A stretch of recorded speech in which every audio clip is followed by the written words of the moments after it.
Vous êtes-vous déjà demandé pendant que vous visionnez un contenu horrifique pourquoi vous avez peur? Personnellement, je n'ai pas eu ce réflexe de me demander ça au premier abord. Mais il y a quelques temps, maintenant 2 ans je crois, cette photo est apparue. Et d'après les médias, tout le monde, ou du moins toute personne visionnant cette image, serait pris d'une peur intense, ou simplement de grosses angoisses.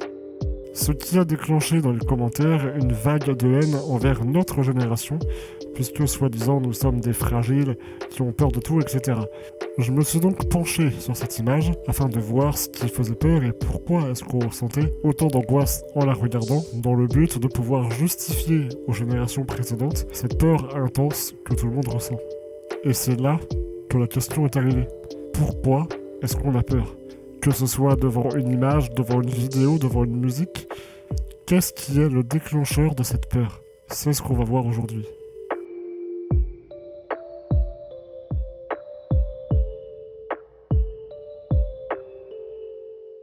Donc, on va commencer dans l'ordre avec la photo que je vous ai présentée tout à l'heure.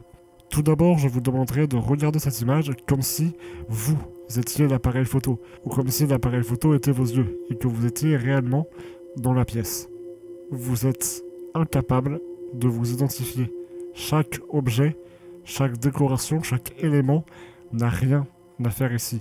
Rien n'est à sa place, rien n'est logique et rien n'existe. On est censé être dans une chambre. Il y a un lit à côté. Alors pourquoi le bureau c'est un four? Et d'ailleurs c'est quoi ce four? Il y a les plaques, les boutons, rien n'est normal. Pourquoi il y a des rideaux accrochés sur un mur à côté de la fenêtre? Pourquoi il y a un aspirateur sur le lit? Et d'ailleurs c'est quoi cet aspirateur? Tout ce qu'on voit de normal, c'est le sujet en plein centre. Le seul élément de la photo qui n'est pas victime d'anomalie. Donc on s'identifie et on se met à flipper. Bon, là, c'est une hyperbole, parce que les médias disaient que tout le monde était effrayé. En vrai, c'est plus un sentiment de malaise qu'autre chose. Le simple fait de s'imaginer à la place du sujet dans la photo, seul dans un lieu où rien n'est logique, rien n'existe, ça peut vraiment créer un malaise, voire même un sentiment d'insécurité, et chez certains, de la peur. La peur, c'est comme la douleur ou n'importe quel autre sentiment. La douleur n'est pas un sentiment, je sais. Elle n'est la même pour personne. Donc c'est pas parce que vous flippez face à une photo faite par IA ou n'importe quoi est distordu que vous êtes fragile. Personnellement, moi, ce n'est ni le visuel ni l'audio qui me fait peur, mais le contexte d'une image, le contexte d'une vidéo ou d'une musique. Et honnêtement, je pense que c'est un peu le cas de tout le monde. Et pour vous le prouver, je vais vous montrer qu'un simple portrait qui n'a rien de bizarre peut vraiment vous faire peur, ou du moins vous mettre mal à l'aise, à cause de son contexte. Il y a quelques décennies, un homme à Paris avait pris pour habitude d'aller voir les photomatons et les poubelles aux alentours, voir s'il trouvait des photos qui avaient été prises pour les collectionner. C'est un peu bizarre, je l'admets. Puis un jour, il est tombé sur une photo déchirée en 4 parties, il les a assemblées et voici l'image que ça a donné. Bon, jusque-là, rien d'anormal. Mais une semaine plus tard, alors qu'il est près d'un autre photomaton, il va trouver une photo, le même visage. Encore, encore et encore, toujours ce même visage.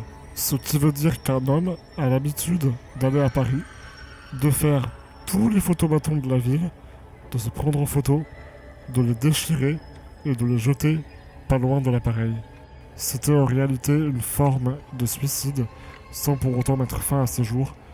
Il mettait fin à son apparence, fin à son image, en déchirant son propre portrait et en le jetant pour s'imaginer disparaître. Sauf que non.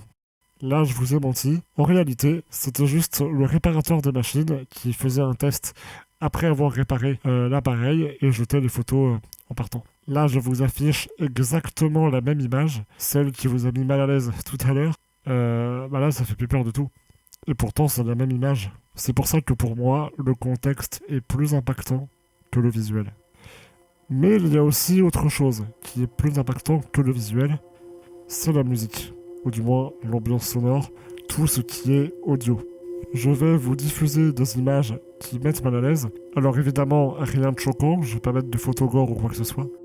Avec, au départ, un silence. pour accompagner. Ensuite, vous allez avoir les mêmes images avec une musique faite pour vous mettre mal à l'aise. Et après, encore les mêmes images, mais avec une musique qui n'a rien à voir avec quelque chose de terrifiant. On y va.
Donc d'ailleurs, là j'insiste sur le fait que je dis peur depuis le départ, car c'est le sentiment final, le climax qu'on peut ressentir. Même si, principalement pour les gens, c'est plutôt du malaise ou un sentiment d'insécurité qui émane de cette esthétique.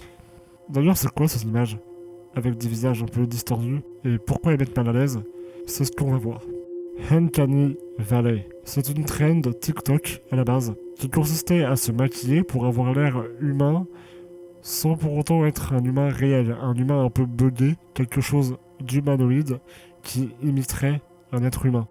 C'est un peu le même principe que les gens qui ont peur des mannequins ou des masques. Ça ressemble à un humain sans en être un.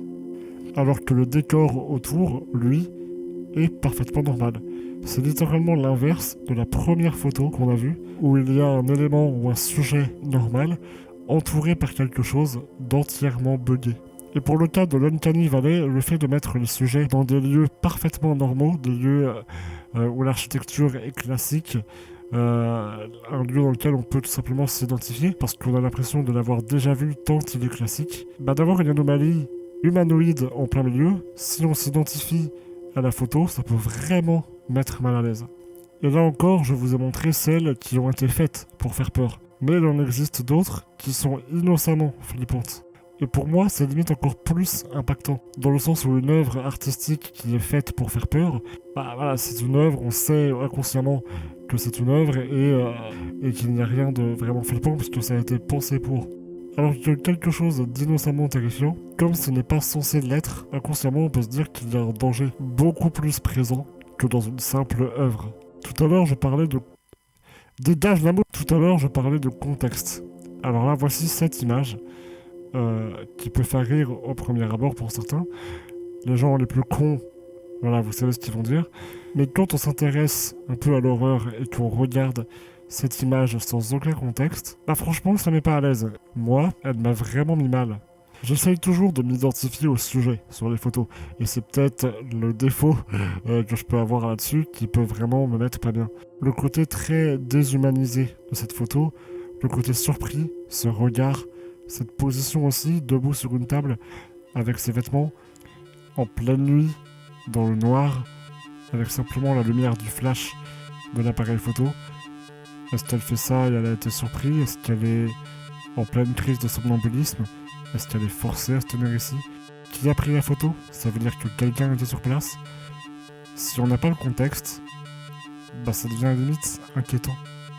Sauf qu'en fait, c'est tout simplement une œuvre artistique. Une œuvre incroyable créée par Creepy Chan, une modèle photo qui s'est convertie dans l'horreur due à une apparence assez atypique. Et franchement, je trouve ça génial. Et maintenant qu'on a le contexte, on peut toujours apprécier cette image, mais avec un sentiment différent. On n'a pas le même sentiment d'inquiétude.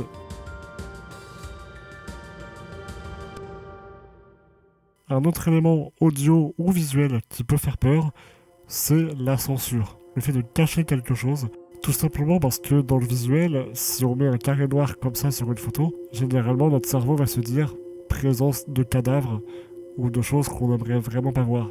Que ce soit une forte blessure, des excréments, des fluides humains, des cadavres, des choses vraiment dégueulasses, ou alors encore des visages censurés à la télé qu'on voyait quand on était gamin. Mais généralement c'était dans des émissions assez anxiogènes. Et franchement, l'apparence d'un rectangle noir sur une photo peut vraiment faire penser à un cadavre. Et pourtant,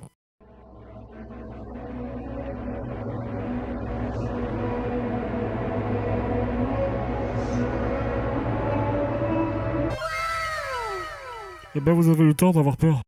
Et ça montre quand même que notre cerveau a été drôlement impacté pour qu'un simple rectangle noir nous mette autant mal à l'aise.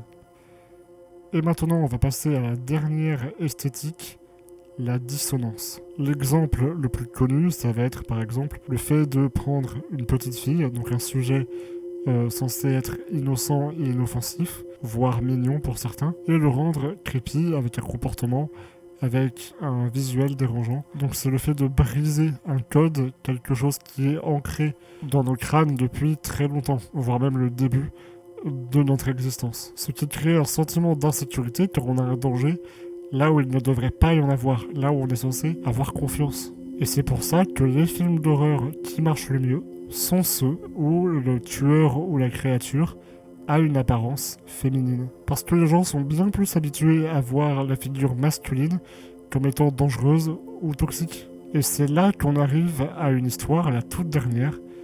Je ne voulais pas en parler de base, mais en faisant mes recherches, je me suis rendu compte qu'il y avait quand même des choses à dire. Alors, c'est une histoire extrêmement connue. Je ne vais pas revenir sur tous ces points. Il y a beaucoup de vidéos qui en parlent, c'est très bien comme ça. Seulement pour vous expliquer là où je veux en venir, j'ai besoin d'instaurer un peu de contexte. Je pense que vous connaissez tous l'histoire de la soi-disant possession de Anneliese Michel. Pour la faire courte, c'était une femme atteinte de beaucoup de maladies, notamment de schizophrénie et de bipolarité, et également d'épilepsie. Le problème, c'est qu'elle vivait dans une famille plus que catholique. C'était vraiment leur raison de vivre. Donc elle était très très conditionnée par la religion. Et un jour, alors que sa folie était en train de grimper, elle disait être victime de possession par plusieurs entités différentes. Et comme sa famille était croyante à 1000%, ils n'ont pas eu recours à la médecine, préférant lui prodiguer de soi-disant exorcismes. Pour que Dieu lui vienne en aide, elle a tenté de faire tout et n'importe quoi, notamment de jeûner pendant une très très longue période. Mais comme rien n'était pris en charge, elle est malheureusement décédée le 1er juillet 1976, à l'âge de 23 ans, due à la malnutrition et aux infections liées à de nombreuses mutilations. Beaucoup de photos ont été prises pendant cette affaire, et malheureusement, une d'elles est restée assez connue sur internet. Si je vous affiche cette image, la première réaction que l'on est censé avoir si l'on est normalement constitué, c'est simplement un malaise ou de l'empathie vis-à-vis de la personne en pleine agonie que l'on voit. Mais comme j'expliquais tout à l'heure, le fait de créer une dissonance dans le cerveau des gens avec un visuel ou une situation peut vraiment faire peur. Et c'est là qu'on va rentrer dans une phase qui ne me fait pas plaisir, mais je me dois d'en parler. C'est qu'en faisant mes recherches, je me suis rendu compte que la majorité des gens qui étaient effrayés par cette image ne l'étaient pas parce qu'ils voyaient quelqu'un en agonie, mais parce qu'ils voyaient une femme dans un état assez effrayant, une femme repoussante visuellement. Et j'en perds un peu mes mots, mais ça prouve encore une fois l'humanité du monde. Les gens ont peur de cette photo parce que la femme présente dessus ne leur est pas attirante. Les photos d'hommes avec des déformations physiques ou des défigurations carrément ne vont pas leur faire cet effet-là. En revanche, si c'est une femme qui est victime, ils vont être beaucoup plus touchés. Non pas par empathie, mais parce qu'ils ne peuvent pas bander dessus. On va dire les termes. Et encore une fois, là, ça part du même principe que la dissonance dont je parlais tout à l'heure. Et ils partent de ce principe-là pour exprimer leur malaise. Allez vous faire enculer. Et encore, si c'était que ça irait. Des gens ont quand même été capables de récupérer les photos de Anneliese en train d'agoniser pour en faire quelque chose de creepy sur TikTok. Parce que c'est drôle. Vous ne pouvez pas, humainement c'est impossible, vous ne pouvez pas récupérer des images de personnes en souffrance, en train de mourir, pour en faire des blagues. Je sais pas, j'ai besoin d'expliquer ça en 2025. Personnellement, ça me terrifie.